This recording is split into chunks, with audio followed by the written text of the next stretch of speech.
Acabei de entrevistar, vou falar para você no ar isso aqui. Tá. Olá, estamos de volta aqui no canal do Conde, agora com meu amigo Rogério Nitablian. Rogério, querido, a gente vai conversar sobre, enfim, tanta coisa que vai se acelerando pelo Brasil na dimensão social, econômica, política e essa questão da pandemia. Rogério Nitablian, como é que está sua quarentena? Em primeiro lugar, tudo bem com você? Muito querido. Boa tarde, Conde. Boa tarde, amigos. Um prazer, uma alegria mais uma vez estar aqui. Olha, a quarentena, ela tem momentos de... oscila muito, né? Tem momentos que a gente entra meio que numa situação... Porque por mais que a gente tenha um hábito, vamos supor que eu tivesse de férias, né? E que ficasse sem um compromisso formal. Que também não é o caso, porque eu também estou trabalhando de casa. Mas o fato de você não poder sair à rua, muitas vezes te coloca numa situação meio... Você sabe o que eu tenho feito? Quando eu tenho feito minha atividade física na escada do meu prédio. Uhum. Sabe? Desse tanto, porque a gente não se sente confortável em sair à rua. Não, e a gente tem um voto de responsabilidade também, né? Quer dizer, Não, justamente por preserva... isso.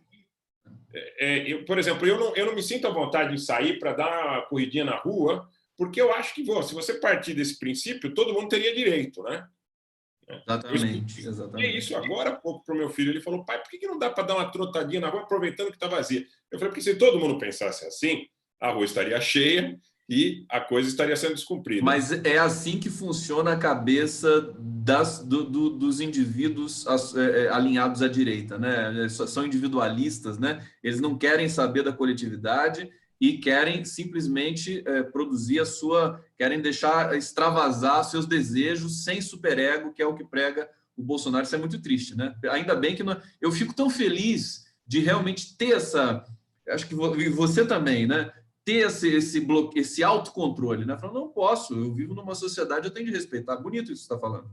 Porque, veja, eu confesso a você que eu, inclusive, vi muitas pessoas aí em histórias, aí em plataformas, Instagram e tal, dando uma corridinha no calçadão na praia no Rio de Janeiro, dando uma corridinha em Camboriú e tal, e não, parece que não tem autocensura, não tem sentimento de coletivo com precedência sobre o individual. É tipo, olha, como não tem ninguém, eu vou. Mas se todo mundo pensasse dessa forma, então todo mundo tem direito. Então eu posso, você pode, todo mundo que nos assiste pode. E aí como é que fica a coisa?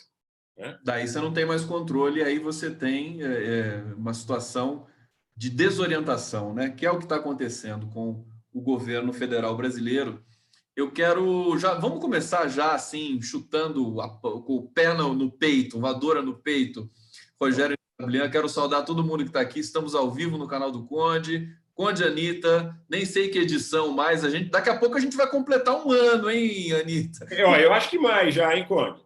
O tempo passa, viu? Oi, não é mais do que um ano já? Eu acho que não, acho que não. Depois eu vou conferir aqui. Sônia Mendonça, Marli Beller, Andréa Queiroz, Cláudio Rodrigues, Gesamari Solange, todo mundo aqui dando boa tarde para a gente. Um astral, apesar de tudo. Vamos que vamos. Anazias Lima. Deixa eu ver, tem uma questão aqui que vai com a voadora no peito. Eu quero começar logo com ela. Aqui, ó, Leandro Venturama. Que história é essa de Lula e Dória? Parece o parceria com o Mr. Ração Humana. Explica para a gente, Rogério. Eu não vou nem falar nada, eu vou deixar você explicar. Olha, eu acho que a pandemia e a necessidade das pessoas, primeiro, como eu digo, a precedência do coletivo sobre o individual, eu acho que efetivamente justificariam já esse tipo de... O que chama atenção essa aproximação, né? Mas eu creio que se, em torno da pandemia e da preocupação com as pessoas, né, você fala da necessidade de união nacional. E tem gente que coloca condição, e outros entendem a grandeza do momento. Eu acho que é nesse sentido. A gente tem que entender a grandeza do momento. Não que eu goste do Dória, né? Eu não estou dizendo que eu admire a postura do Dória. Eu até receio que o Dória faça uma exploração política, sempre com viés muito personalista. Afinal, ele traiu o Geraldo Alckmin, ele, quando pôde, traiu o Márcio França. Ele tem aquela coisa, daquela ambição pessoal dele. Posso contar uma coisa aqui, Conde? Eu acho que eu vou dar um furo, posso? Dá um furo. 2003. Antes de você dar o furo, o Nitablian é uma das figuras mais bem informadas do país, viu? Ele tem fontes, vou te contar, viu? Se jornalista tivesse sua metodologia, a gente estaria bem de jornalismo. Fala, Anitta. 2003, o Dória esteve numa comitiva de uma viagem do presidente Lula à Ásia. Tá? E aí o que aconteceu? Como ele não encontrou espaço para fazer o que ele estava acostumado a fazer, que é lobby, que é aquela coisa do relacionamento, se colocando sempre como com a precedência em relação ao outro, ele gosta de dominar a cena, né? O Dória é um sujeito que gosta de dominar a cena, ele gosta de organizar quem vai sentar em que lugar na mesa, quem vai para que lugar, quem vai conversar com quem. Então ele sentiu que ali não era... Ele daria um excelente mestre de cerimônias, né, Anitta? Desculpa. Não, é isso. Você deve ter ouvido falar que é da nossa época. Isso. Sabe o cara que chega no ônibus e quer sentar na janela, sendo a primeira viagem que ele faz com a turma? Ele fala, não, essa janela é minha, janela 5 é a minha. E esse é o Dória. E aí, como ele não teve esse espaço nessa viagem que ele fez em 2003, com a comitiva do presidente Lula para a Ásia, aí ele começou a esperar um momento de possibilidade dele se cobrar, porque ele não podia se cobrar durante os mandatos do Lula, que o Lula saiu com 87% de aprovação. Então, se ele se contrapusesse naquele momento, ia queimar o filme dele. Aí, o que ele esperou? Esse massacre que a mídia corporativa e hegemônica fez. Aí ele disse, opa, estou dentro, agora eu vou me cobrar. Né? Assim como também foi o mesmo tipo de sentimento que moveu em outra monta, mas que moveu a Marina, o senador Cristóvão Buarque, sabe? Gente que... Sabe, você chega numa sala... Ressentidos. Você chega numa sala e fala assim, eu vou ser atendido em 15 minutos. Aí você espera 1 hora, você fala, puta, um dia eu vou dar um troco nesse cara que... Sabe? E é isso. Foi isso que eles fizeram. Rogério, mas é bastante interessante que a gente acaba esquecendo. O Lula é o maior gênio político, continua sendo o maior gênio político do país, com uma mera menção ao Dória, assim, quase... Ele não elogiou o Dória, ele relatou, acho que... Falou todos, né? Ele falou todos os governadores. Todos os governadores, mas ele tuitou especificamente sobre o governo de São Paulo, porque o Dória teve uma atitude surpreendente, quer dizer, ir até a 3M, pegar máscara, né, aprender máscara, digamos, é uma coisa um pouco diferente, já levando-se em conta a que segmento o Dória pertence. Sim. E aí, mas ele tuitou, mas ele é muito esperto, porque o Dória, o primeiro que eu acho que o Dória mordeu a isca do Lula, foi lá, respondeu o tweet, que é isso que o Venturama está falando aqui, né? Nós temos diferenças, mas nesse momento vamos combater, que é o que todo mundo que tem um pingo de responsabilidade e caráter faz nesse momento, mesmo com as diferenças. O Bolsonaro é um caso à parte porque ele é um genocida psicopata, mas, assim, a todo espectro ideológico da política partidária brasileira tem que se unir agora para vencer esse problema. Bom, isso é uma coisa. Agora, lanço para você com a seguinte questão. A Vera Magalhães, imediatamente, ela age como uma política, Anitta Brandão. Você não acha que ela deveria largar o jornalismo e se candidatar? Que nem a Pascoal? A Vera Magalhães, eu, inclusive, lá em dezembro, eu fiz um vídeo para denunciar a postura dela. Eu tenho certeza que ela votou 17. Quando ela já começava a falar sobre democracia, votou, claro que votou. Ela estava na Rádio Jovem Pan, que foi a rádio... Desde 1932, aliás, a Rádio Jovem Pan, a rádio do Baronato Mofo, paulista, faz a defesa do interesse de meia dúzia como sendo o seu fio condutor da narrativa. Eles defendem meia dúzia em prejuízo de milhões de paulistas, de paulistanos, de paulistas e brasileiros. Então, ela estava lá. Ela participou de todo aquele processo, mentiras em cima de mentiras, em cima de mentiras. Depois, ela, não vamos esquecer, escreveu no jornal que a candidatura do Bolsonaro e do Haddad era uma difícil escolha, mas não vamos esquecer que ela disse que o PT não poderia voltar. Então, ela disse assim, é uma escolha... Então, ela votou em quem? Ela o Amoedo não foi ao segundo turno, velho. Agora ela passou o recibo, né? Qual que é o... Claro. Eu, dia 3 de dezembro do ano passado, fiz um vídeo de 20 minutos para falar o que eu achava da posição da Vera Magalhães em relação à responsabilidade que ela tinha pelo momento que a gente estava vivendo. Vera, você está falando em democracia, você destruiu, foi um dos alicerces da destruição da democracia, e agora você está falando que a gente está correndo o risco de não ter mais democracia? Que tipo de perigo para a democracia representava a candidatura do Fernando Haddad? As instituições, Quando que o Fernando Haddad iria, por exemplo, interferir com manifestações pejorativas, detratórias em relação ao Congresso e ao Judiciário? Nunca. Nunca. Né? E a grande mídia, se ele tivesse esse tipo de atitude, o execraria de uma forma absolutamente visceral e implacável. Que lição amarga, né, Anita Blian? A gente já falou antes aqui que se o Haddad vencesse a eleição, seria difícil para ele, seria muito difícil para toda a sociedade brasileira, porque o ódio ainda está muito forte, né? E essas pessoas que odeiam, elas podem até ser minoria hoje, mas elas são estridentes, violentas, perigosas. Então, seria complicado. Agora, que lição amarga. Quer dizer, você já tem a economia destruída, Paulo Guedes não conseguia fazer o Brasil passar de 1% de crescimento, você já tem reforma previdenciária, você já tem todo um protocolo de destruição do país, do meio ambiente, dos programas de saúde, e ainda vem essa pandemia e uma quarentena que nós temos projeção nos Estados Unidos de queda do PIB de 34%. Claro que sazonalizada não, trimestralizada, tem todos uns elementos ali, mas é a maior queda dos últimos, 50 anos da economia americana. E aí, eu queria passar para você o seguinte, que lição é essa? Né?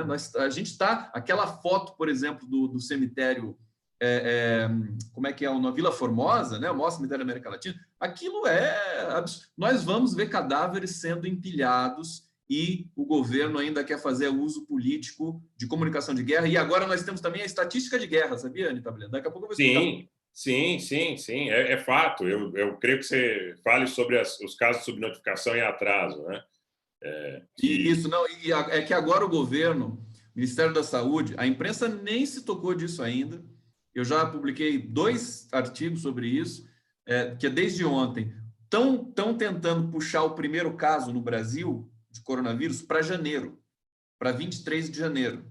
Eles não conseguem nem verificar o que está no presente, eles vão agora para o passado. Para quê? Para aliviar a estatística e o Brasil não ser, como está sendo agora, considerando o primeiro caso em 26 de fevereiro, numa situação mais grave do que quase todos os países do mundo, mas sobretudo Itália e Estados Unidos, que são os 2 países assim mais afetados pelo coronavírus hoje. Fala lá, Anita Blian. Há cerca de meia hora atrás, eles retificaram essa informação e disseram que o caso não era de janeiro, era de março, esse caso de Minas Gerais. Eu não vi essa retificação. Beleza. E aí, o que acontece? São 2 aspectos. Um aspecto é que a gente sente que eles têm muito pouca vontade em aferir os números reais, porque o tom de dramaticidade vai aumentar. Por outro lado, ontem eu tive a oportunidade de conversar com muita gente que atesta com muita convicção que havia casos aqui, inclusive o Drauzio é um, o Dr. Drauzio Varela é um que diz que em janeiro já existiam casos no Brasil. Eu quero lembrar, Conde, que nós não tínhamos um termômetro em portos e aeroportos. O governo brasileiro não fez nada.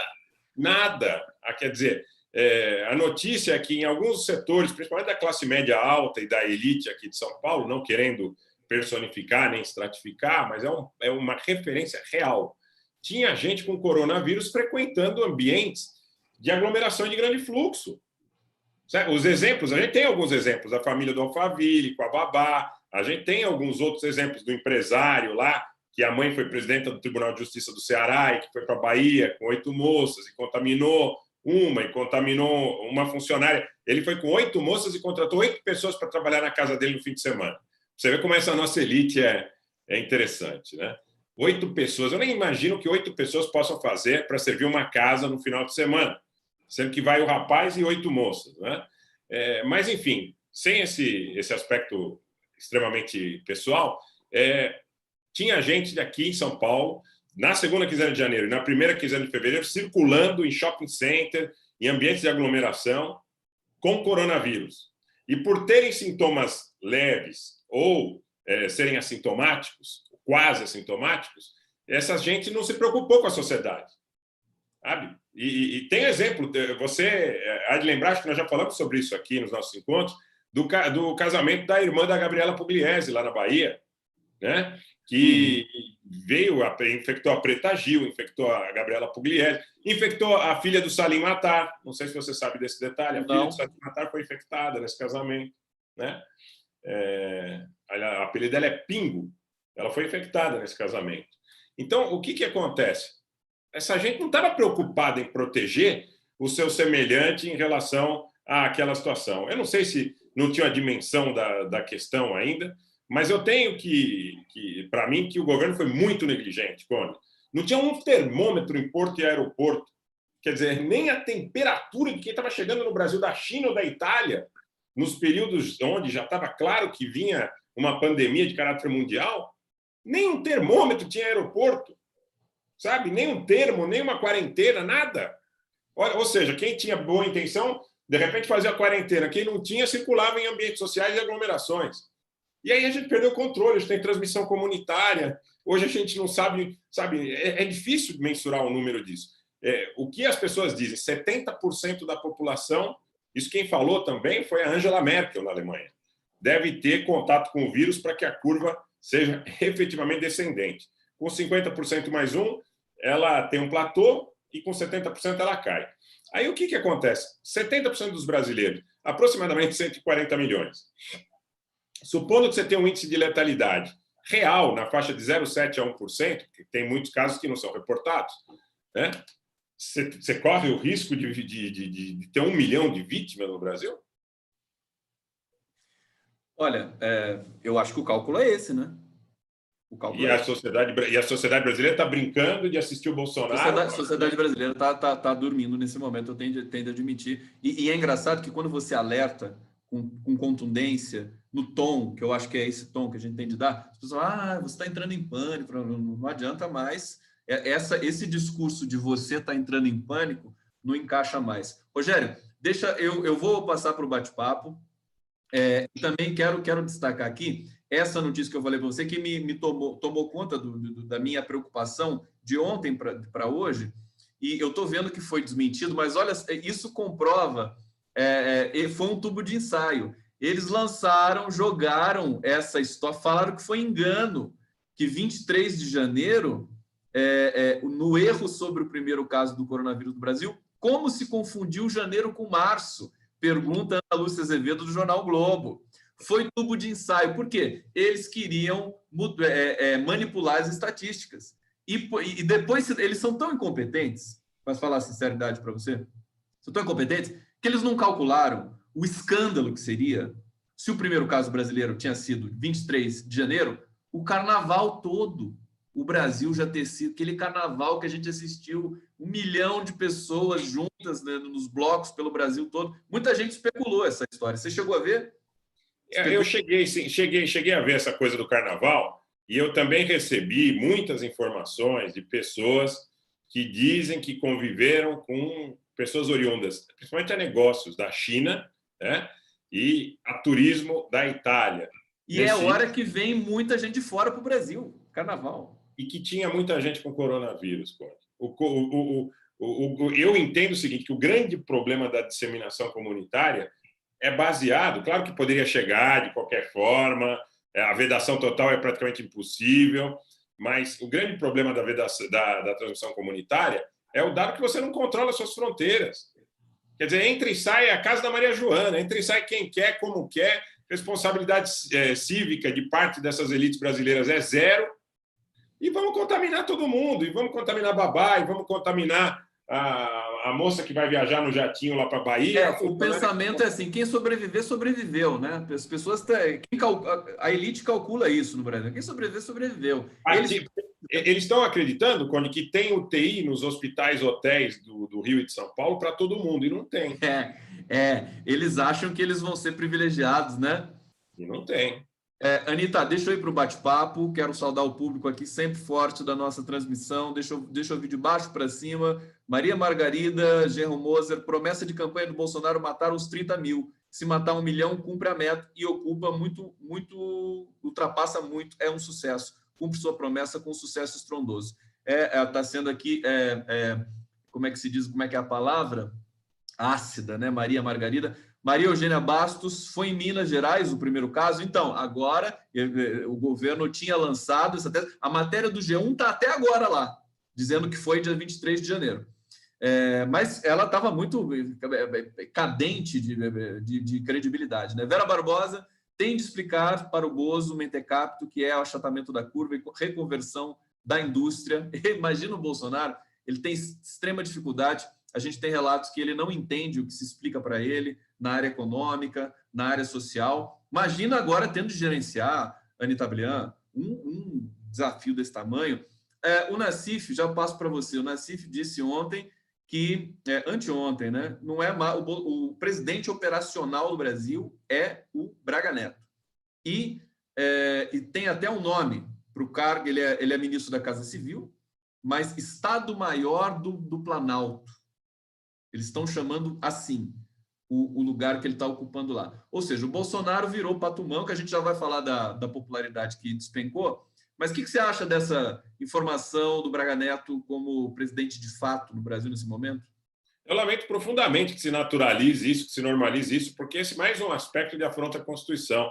Nós tivemos eleições problemáticas, eleições fraudadas, eleições que levaram ao Bolsonaro ao poder de uma maneira que a gente sabe que não foi aquela democracia, aquela prática democrática como deveria acontecer.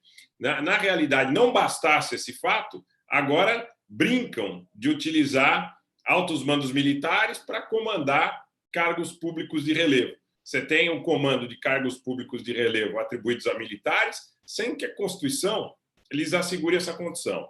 Então, eu vejo que o Braga Neto, ele como general, ele, se estivesse apropriado num cargo público, ele deveria estar com a atribuição que o cargo público lhe confere.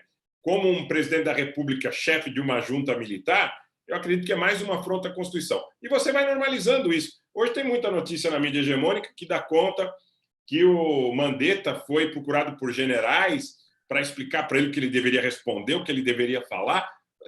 Quem deu autoridade para esses generais comandarem o Brasil de uma maneira à margem da Constituição Federal? É absolutamente estarrecedor. Parece que nós estamos voltando 200 ou 300 anos no tempo. Quer dizer, uma alta patente militar se colocando à frente da Constituição Federal, se colocando à frente do respeito às leis. Você tem o Estado, qual é o intuito do Estado? Assegurar a estabilidade. O Estado não pode ser uma fonte de instabilidade.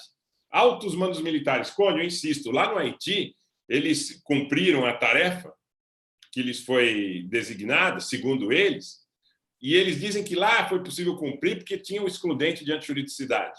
E eles dizem, no Rio não dá, porque qualquer coisa que você fizer, eles vão vir com a lei para cima de você. Aí eu fico pensando no caso daqueles 80 tiros em relação ao músico. Estão presos os autores daqueles tiros? O que mais precisa? O que mais precisa? Franquear que você tem uma Constituição para alguns no Brasil e outros respondem à Constituição, a grande maioria responde à Constituição, e alguns estão isentos da atribuição de responsabilidades. Isso é absurdo. E nós estamos brincando com as pessoas, e as pessoas acho que não perceberam a gravidade disso. Eles falam como se fosse uma confraria, como se fosse um clube de amigos. O brasileiro está subestimando o tamanho do problema até agora. E assim, todos os brasileiros... Você sabe que eu senti um afrouxamento, a gente viu isso. Todo protocolo de quarentena que tinha sido distribuído, divulgado pelo Ministério da Saúde, a gente estava entrando, né, todo mundo que podia ficar em quarentena, porque não é todo mundo que tem essa possibilidade. No Brasil, o país um dos mais desiguais do mundo, tem um problema gravíssimo. Está todo mundo apreensivo. Rogério, você está acompanhando o cenário internacional do comportamento desse alastramento do vírus nas favelas, na periferia. Eu não tenho esse dado. Na Europa, nos Estados Unidos, a gente está vendo o que está acontecendo com os Estados Unidos. Porque lá tem favela, porque lá tem lugares que são parecidos, a topografia e a distribuição urbana parecida com as grandes cidades brasileiras. Mas eu quero, mais uma vez aqui, Anita Blian, saudar aqui alguns, dizer que nós estamos ao vivo aqui pelo canal do Conde, pedir inscrições para o canal do Conde e pedir inscrições para o canal do Rogério Anita Blian. O Anita Blian está no meu cangote, parece o Nelson Piquet, quando o Ayrton Senna está lá, o Anita Blian está com mais de 18 mil, daqui a pouco ele vai me passar, eu estou com 22 aqui, 22.600, tá muito bacana, está aumentando as inscrições também. Agora, quando você me passar, Anita Blian, a gente vai fazer o programa da ultrapassagem do Anitta, que ele vai... O Anitta Blian me passar no YouTube é tão certo como o que vai acontecer com o Brasil com os casos de coronavírus, infelizmente, porque o que a gente está assistindo todo mundo em estado de catatonia. Parece que é uma catatonia. A imprensa não fustiga, não vai, não pergunta, não pode perguntar. Mestre de cerimônias lá das coletivas do Ministério da Saúde impede as perguntas. O Mandetta também, muito esperto, né? Eles tentam jogar verde para colher maduro, fazer esses tubos de ensaio estatísticos aí, porque quem mente, quem usa comunicação de guerra todo dia, para usar a guerra estatística, é um pulinho, né, Anitta Blian? O que você acha disso aí? É certo, eles são especialistas em mentira. Eles são especialistas em mentiras e em factoides. E eles lançam isso com uma capacidade, com um cinismo absolutamente único, absolutamente ímpar. Vide o caso da professora que não era professora. A professora que era intérprete. Ela estava fazendo papel. Quando eu falo que o presidente da República se presta a fazer papel de animador de auditório, não é alguma coisa... Ela disse que a vida dela acabou agora. Que agora ela está sendo ameaçada. Tal. Os comunistas atrapalharam ela. Atrapalharam ela. É demais, né? Rogério, eu conversei agora há pouco com o Ricardo Franco, advogado, que está na Espanha, que está numa situação super mais difícil que a nossa, e, na verdade, nós deveríamos estar já numa situação, digamos assim, pelo menos de cuidados próprios, como da Espanha, de quarentena e tudo mais. Eles entraram com uma denúncia no Tribunal Internacional de Haia, um dos tribunais, o mais importante é aquele que versa e que verifica as questões de denúncia sobre crime contra a humanidade. O Bolsonaro está denunciado agora oficialmente. Ele é um potencial criminoso contra a humanidade. Demorou, mas chegou lá. É uma representação da ABJD do Brasil, a Associação de Juristas pela Democracia. Está acompanhando isso? O que você espera dessa denúncia internacional? Acho que as coisas vão afunilando para o Bolsonaro, mas ele é o típico caso do sujeito que não quer se retirar de cena, ainda que toda a realidade lhe imponha essa condição. O que você entende desse? O Bolsonaro é puxadinho do Trump, né? Então, a hora que o Trump largar o Bolsonaro, ele é capaz de ir preso.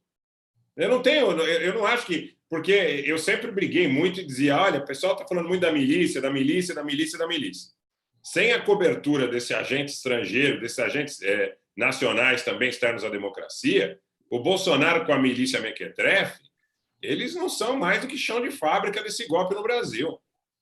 Então, quer dizer, numa situação de responsabilização perante o Tribunal de Haia, se ele perde a cobertura política desse agente externo de maior magnitude, eu não tenho muita dúvida que ele pode sim responder. Só que a pessoa, pelo ego, pela vaidade, no momento em que ela está investida num cargo como a presidente da República Federativa do Brasil, ela tem a dimensão de que ela jamais será tocada por alguma... Ninguém vai pôr a mão. Ninguém vai pôr a mão. Aconteceu na Síria com o Assad, que está numa situação delicada até hoje, com o Saddam Hussein no Iraque, com o Muammar Gaddafi na Líbia, com o Noriega, que vieram buscar de helicóptero. O Noriega, ele chegou a ser levado para a Haia? Não, o Noriega foi preso, está preso, em prisão perpétua. Foi preso. O Noriega foi preso. Não foi denunciado em corte internacional, ele? Não. Por exemplo, não foi denunciado em corte internacional. Depois, essa história da corte internacional afligiu, por exemplo, a liderança sérvia. A liderança sérvia na Bósnia. Karadzic, Mladic, eles foram levados ao Tribunal de Haia. Agora, eu pergunto, por que foram? Porque perderam a cobertura política. Agora, o que o Ricardo, o advogado, me falou é o seguinte, eles podem acolher a denúncia ou arquivar.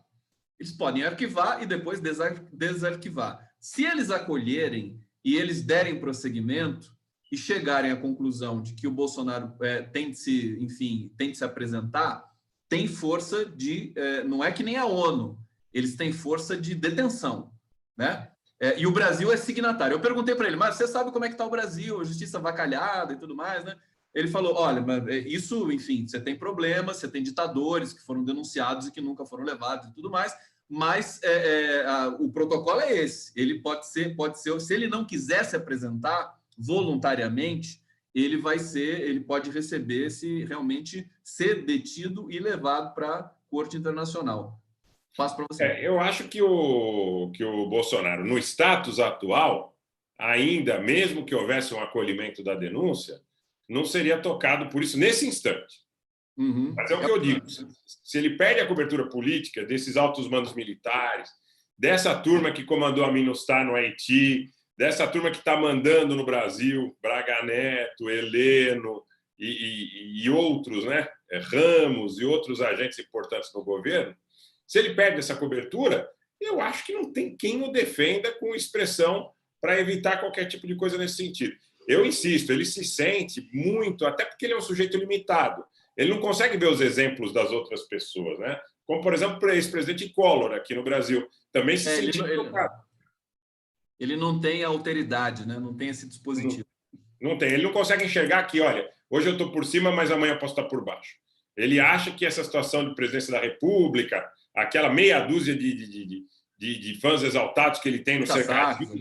Não, ele acha que aquilo ali é um anteparo absoluto em relação a tudo, que ninguém toca. Agora, eu vejo quando ele sai ali naquela cena, né, no chiqueirinho ali da Alvorada, né, e aquele bando de puxa-sacos ali, é uma coisa tão degradante. Agora, isso é degradante para qualquer estrela do rock, né? Quer dizer, você ter 6 pessoas, ele vai lá, é você. Só isso, só 6, não dá. Pô, o cara não tem... O Lula, você vê as fotos do Lula pelo Brasil, são milhares de pessoas ali, né, hipnotizadas ali pelo que o Lula, no discurso e tal. Realmente triste, né?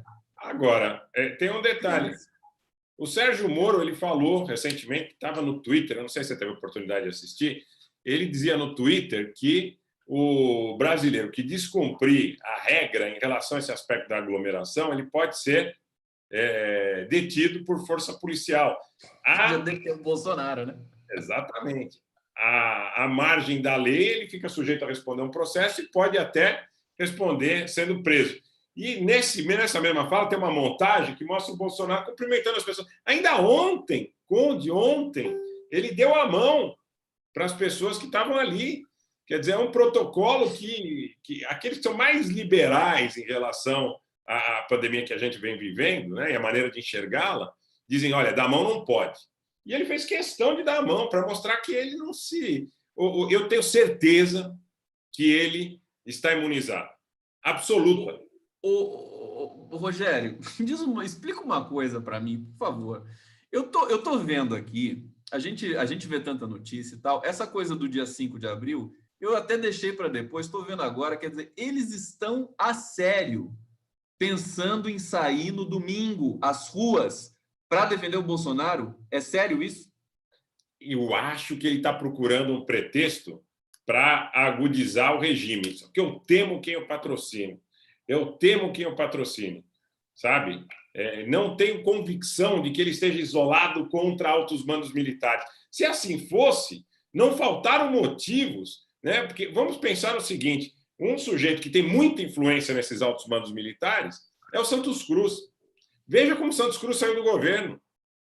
Eu tenho a impressão de que o Bolsonaro está protegido, insisto, por um agente externo à democracia. O que você achou daquele pronunciamento que ele voltou atrás em tudo, continuou mentindo sobre o diretor da OMS, presidente da OMS, mas fez um discurso super, né, covarde, no sentido de voltou atrás em tudo que ele estava dizendo, para no dia seguinte voltar a avacalhar tudo, mas especificamente aquele pronunciamento, o que você achou? Que significado que tem aquilo lá?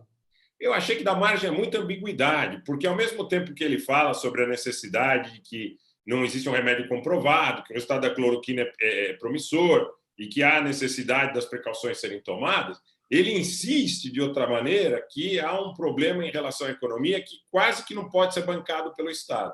Eu acho uma crueldade, por exemplo, quando a gente fala, hoje nós estamos numa sexta-feira, quando o Guedes e o Onyx vão para a televisão, né, para dizer, olha, a gente está fazendo os trâmites, mas a gente tem que ver como é que é isso. A minha impressão é que eles querem procrastinar um tanto para criar convulsão social, para criar problema, para criar uma situação de enfrentamento em plena pandemia, sabe? O que seria de uma atrocidade, de uma covardia, mas eu não tenho muita dúvida que o Bolsonaro seja capaz. Porque o Bolsonaro ele entrou nesse manche, ele está segurando esse manche, ele está nessa direção para destruir.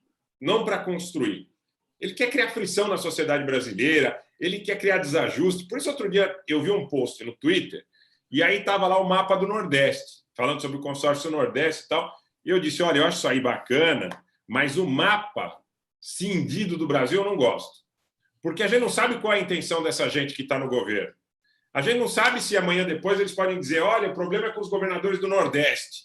Então nós vamos fechar as fronteiras e criar movimentos separatistas, secessionistas. Essa gente é perigosa. Olha, tem precedente. Não dá para duvidar de mais nada. A gente já duvidou de tudo que a gente podia duvidar. Agora não dá para duvidar mais. Se quiser dividir o Brasil, agora é real, não tem mais. Veja o que eles fizeram na Líbia, veja o que eles fizeram no Iraque, veja o que eles fizeram na Síria, veja o que eles fizeram no Sudão, veja o que eles fazem no mundo todo no Iêmen, veja o que eles fazem no mundo todo e veja se teriam escrúpulos em relação a criar um fratricídio no Brasil. Por exemplo, no Iraque, as comunidades conviviam em paz há séculos, xiitas, sunitas, cristãos, curdos, conviviam em paz há séculos. Eles conseguiram criar um fratricídio de todos contra todos a partir de situações que foram forjadas, sabe? Essa gente é perigosa e eles não querem um Brasil grande, forte, de 8.511.000 km², com pré-sal, com poder dissuasório. Eles não querem.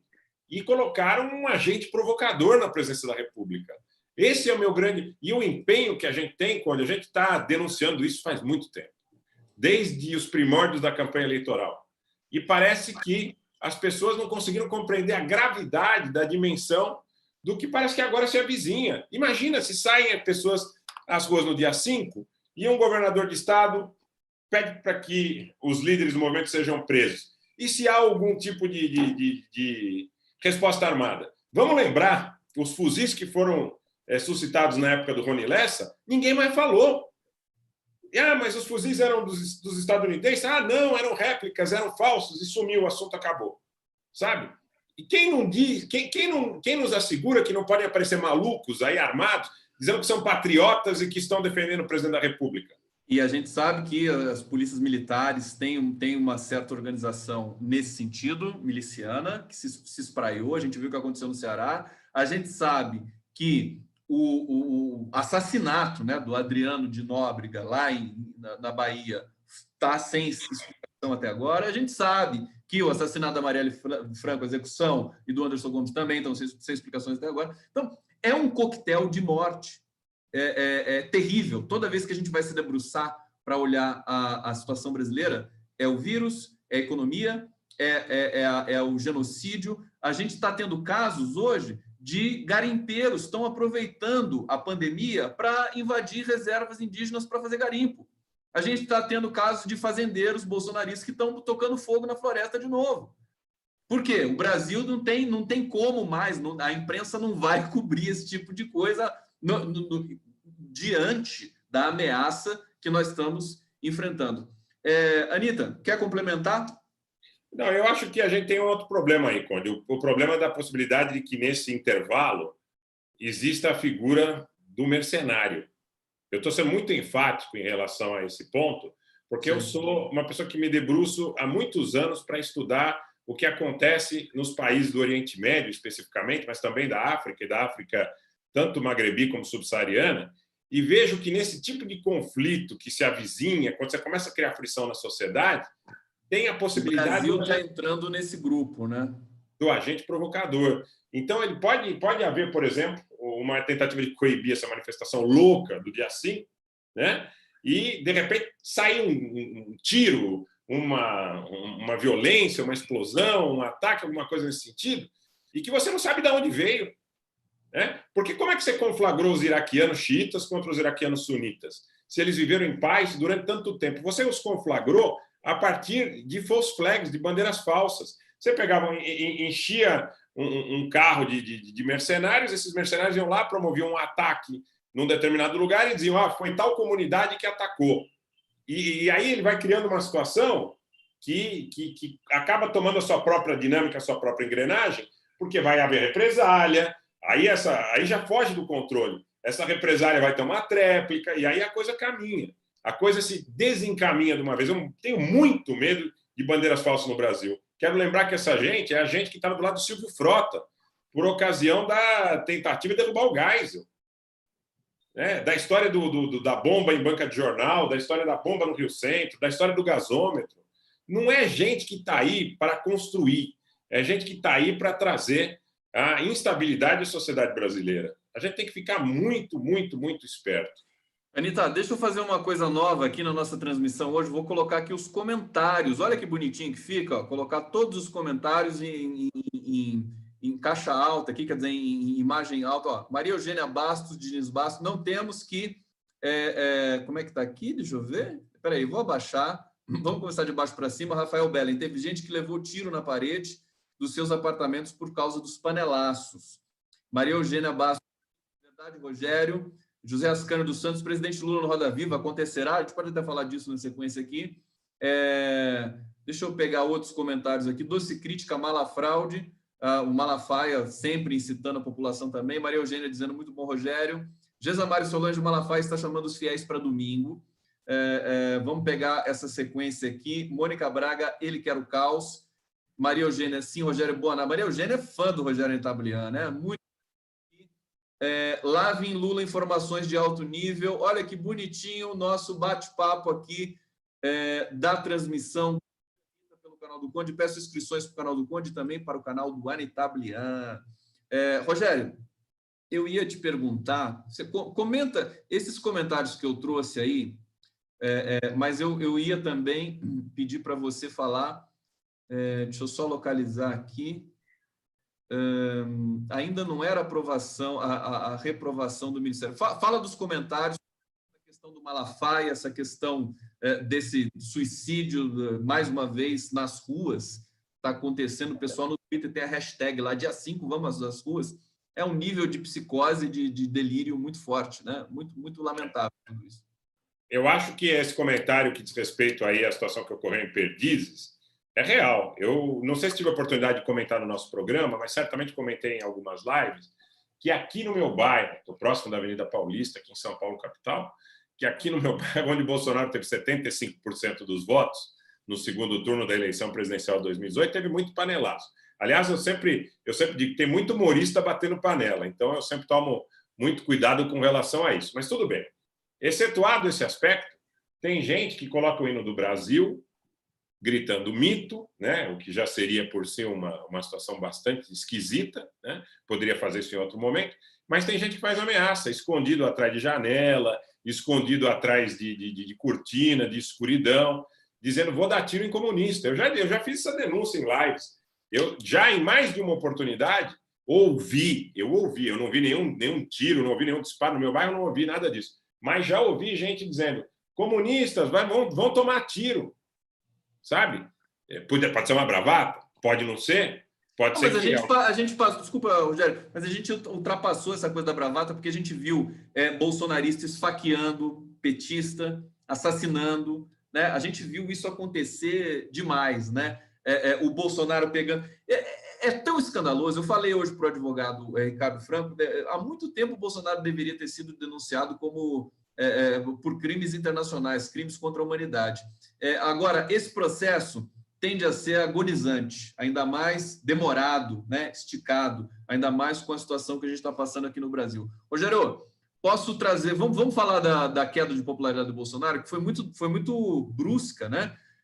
Enquanto o Ministério da Saúde subiu 21 pontos, o Bolsonaro caiu consideravelmente em todos os segmentos, e o que mais me impressionou foi a queda que ele teve nos grandes centros urbanos, né? A rejeição em grandes centros urbanos aqui, segundo o Datafolha, está batendo 46% de ruim péssimo. Realmente ele está numa situação difícil. Ontem eu tinha chamado a atenção para uma declaração, ele disse que o Mandetta tem de ser mais humilde, mas afinal de contas, quem que manda nesse governo? Ele está dizendo para o ministro dele ser mais humilde, mas caramba, como é que é isso? Não é ele que dá as ordens ali? Foi violada a hierarquia? Ele realmente está numa situação complicada, né, Rogério? Eu acho que ele sabe o papel que ele se presta, né? Eu acho que ele sabe o papel que ele se presta. Eu não tenho muita dúvida que existe, nesse momento, uma orientação externa em relação às atitudes que ele toma. eu desconfio muito da viagem dele para Miami com a comitiva voltando contaminada, mas muito. Fede demais. Em que sentido, Rogério? Olha, eu acho que foi num momento muito impróprio a viagem em relação os estadunidenses recentemente estabeleceram um prêmio pela cabeça do Maduro, né? Recentemente houve denúncia, inclusive do próprio Nassif, de que o Flávio Bolsonaro tinha ido para os Estados Unidos antes da viagem para se acertar com a máfia de jogos de Las Vegas, sabe? A história do Ronaldinho, exatamente.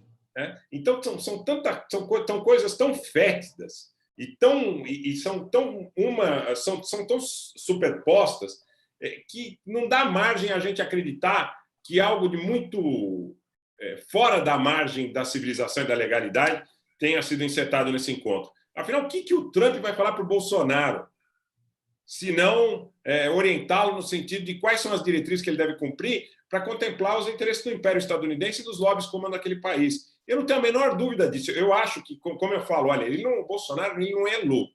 Ele é limitado. Ele é limitadíssimo, tanto que ele não percebe que ele está sendo usado e pode ser descartado a qualquer momento. Ele tem certeza que ele é poderosíssimo, que ele faz e acontece e ninguém vai mexer com ele. Mas, ao mesmo tempo, eu tenho a nítida impressão que ele sabe que está se prestando esse papel de agente. Ele sabe. Olha, os indícios são muitos, mesmo pré-campanha. Quem organizou a campanha, aquela CPMI das fake news, teve um determinado momento que eu acreditei que a coisa fosse engrenar. Porque eu comecei a ouvir coisas ali que eu falei, o pessoal sabe muito e a coisa vai engrenar. Mas parece que, de repente, a coisa para. A gente foi também um tsunami agora, tem uma outra realidade no mundo, né, que é a pandemia, e esses trabalhos são todos, assim, digamos, suspensos nesse momento. Agora, Rogério, eu quero mostrar para vocês todos aqui o Fernando Carvalho, ilustrador, genial, acabou de me mandar, é o nosso score, né? A gente faz diariamente uma imagem, eu faço o argumento, e o Carvalho faz a ilustração da imagem, e é justamente a tentativa do Ministério da Saúde, do governo federal, de puxar, de mudar, de achatar a curva brasileira na estatística, na guerra estatística das medições do coronavírus. Então, 23, né, de janeiro e não 26 de fevereiro é a data proposta pelo governo. E está aqui como caso inicial, como paciente zero brasileiro, né, aspas. Essa é a imagem que eu acabei de postar no Twitter, também no Facebook. Conde Carvalho aqui, o novo score nesse dia de hoje. A gente já viu que foi desmentido, mas vale justamente, fica mais suspeita ainda essa informação do paciente zero no Brasil. Rogério Netablian, vamos falar um pouco de Lula? Vamos falar um pouco de coisa boa? Verdade, está difícil, né, no momento que a gente vive. Está difícil. O Lula deu uma entrevista longa, né? Acho que 2 horas de entrevista para vários veículos. Foi bastante interessante. Eu queria que você me dissesse aí suas impressões, o que você achou do papo, das coisas que ele falou. Por exemplo, ele foi mais contundente com relação ao Bolsonaro.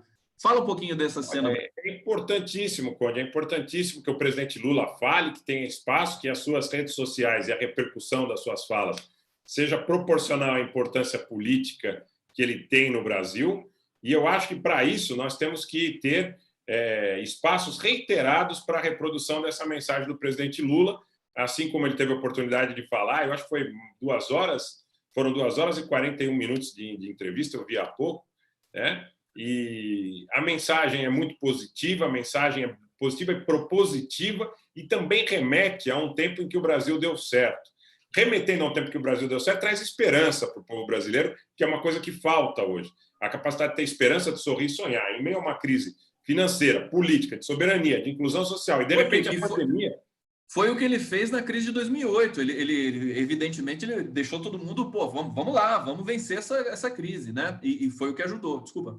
Não, então eu acho que essa possibilidade, essa abertura de espaço, ela deve ser reiterada, deve alargar ao máximo o espectro e o alcance dessa mensagem. Nós falávamos, por exemplo, sobre a necessidade de incrementar as redes do próprio presidente Lula em relação à sua importância política. A gente sabe que o Lula não tem a rede de robôs, de fake news e de agentes estrangeiros que trabalham na propagação das suas ideias, Mas tem muita gente no Brasil, muita gente boa, que está disposta a repercutir e levar a mensagem do presidente Lula, que é um catalisador do contraponto e da esperança para o brasileiro. O brasileiro que está cansado de agrura, de sofrimento, de desesperança, de desemprego, de precarização. Uma hora você perde a Previdência, outra hora você perde a trabalhista, outra hora você recebe a notícia que nos municípios brasileiros, a grande maioria deles não tem, mais de um terço, não tem 10 respiradores, né? Às portas de uma pandemia gigantesca. As pessoas estão minimizando isso. Tem gente que está achando que segunda-feira tudo vai voltar ao normal. Hoje me ligaram para perguntar se eu queria marcar um compromisso que no local, do local onde me ligaram, disseram, olha, as atividades foram encerradas até domingo, mas na segunda-feira estão voltando. Gente, vamos pensar um pouco. Esse processo nem começou. Eu sei que é chato a beça ficar 15, 20 dias em casa. Eu sei que tem hora que eu também me desespero e falo, pô, mas o que eu vou fazer aqui? Né? Quero tomar um café na padaria, quero sair, sabe? Mas não pode. É o que eu falei no começo. Rogério, vamos problematizar um pouco mais essa questão da entrevista do Lula, que eu acho importante. E eu percebi uma coisa, a gente sabe que as redes sociais da esquerda, elas têm dificuldades.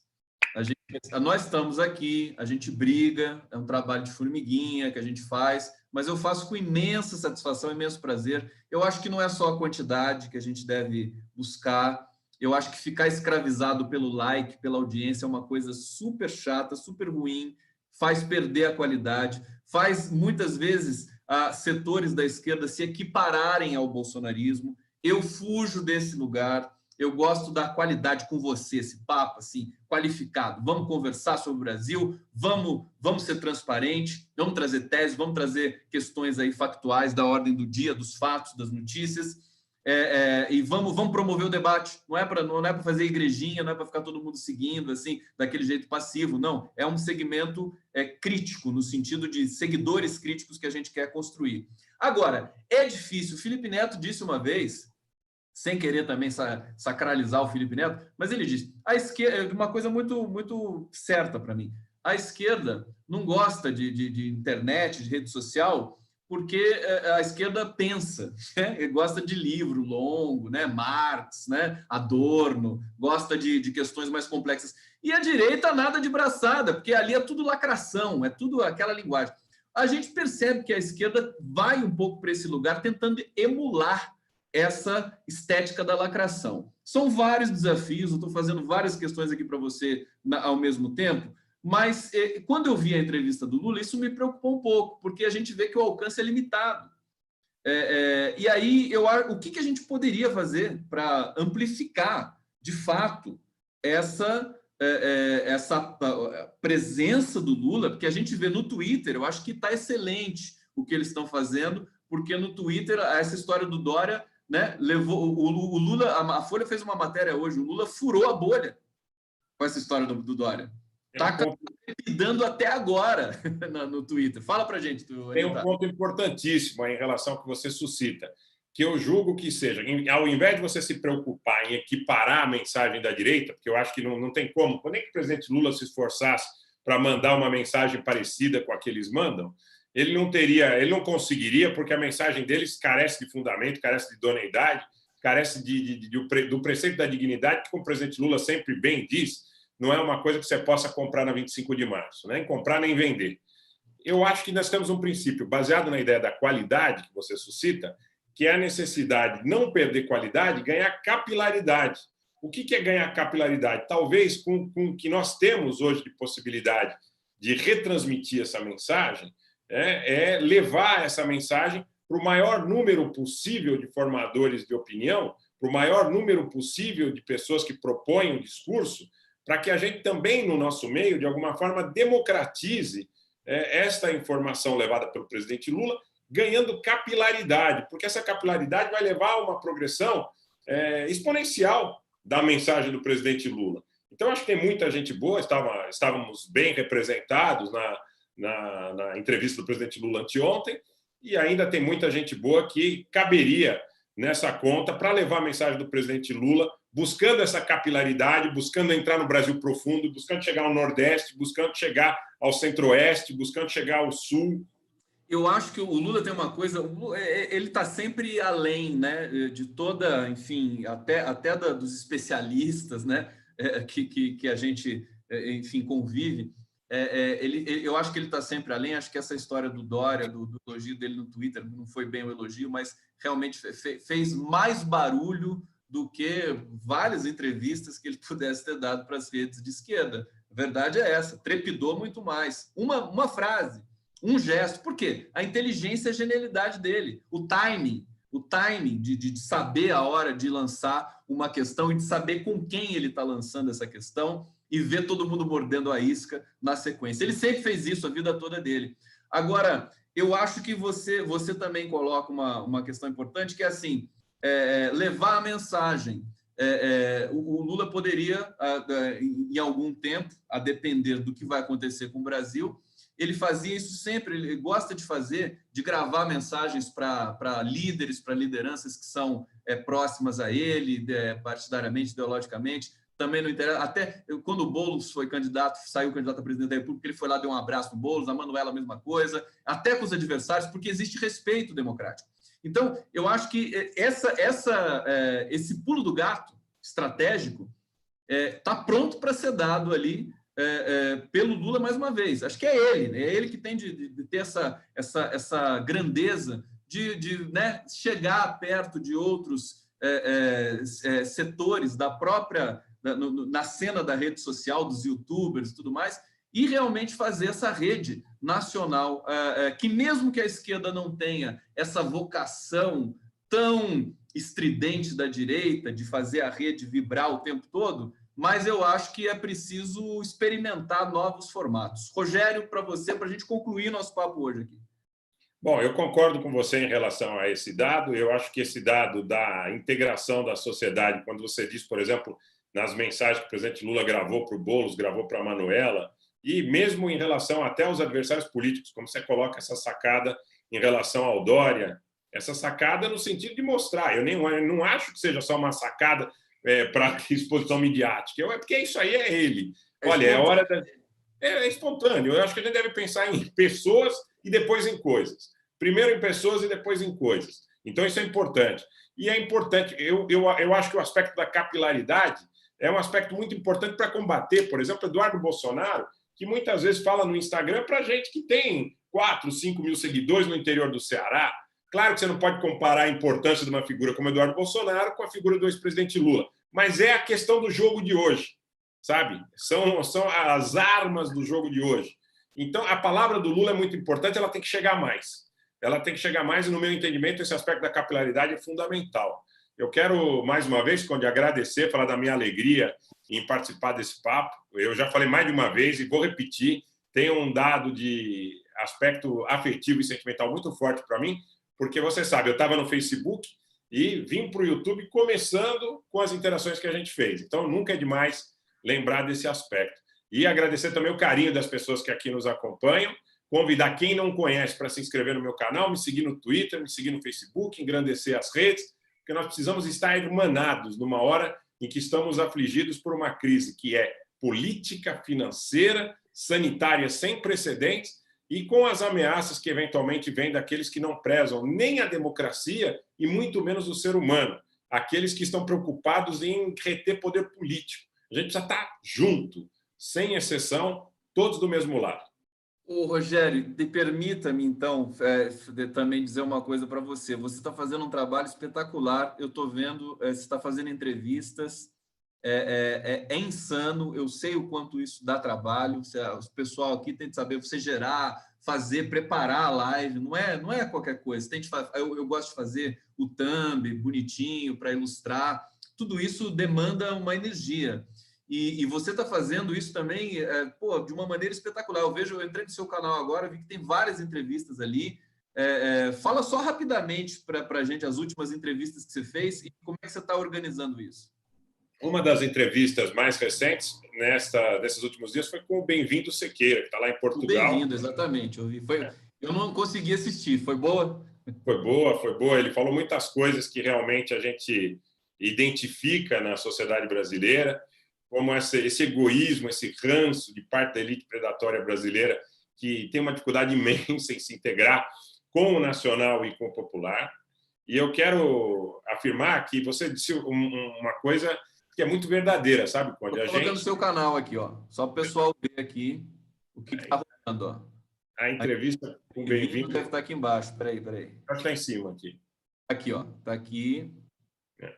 O canal do Anitta, muito conteúdo. Diga para a gente, Anitta, o que você ia falar? Então, mais do que qualquer coisa, é lógico que acho que o principal é a gente não perder o aspecto da qualidade. Mas eu digo muito para as pessoas que é importante a beça que a gente tenha esforços compartilhados, que as pessoas levem essa mensagem para mais gente, que as pessoas possam lutar e brigar junto com a gente para levar a nossa mensagem para todo o Brasil, para que as pessoas tenham um contraponto.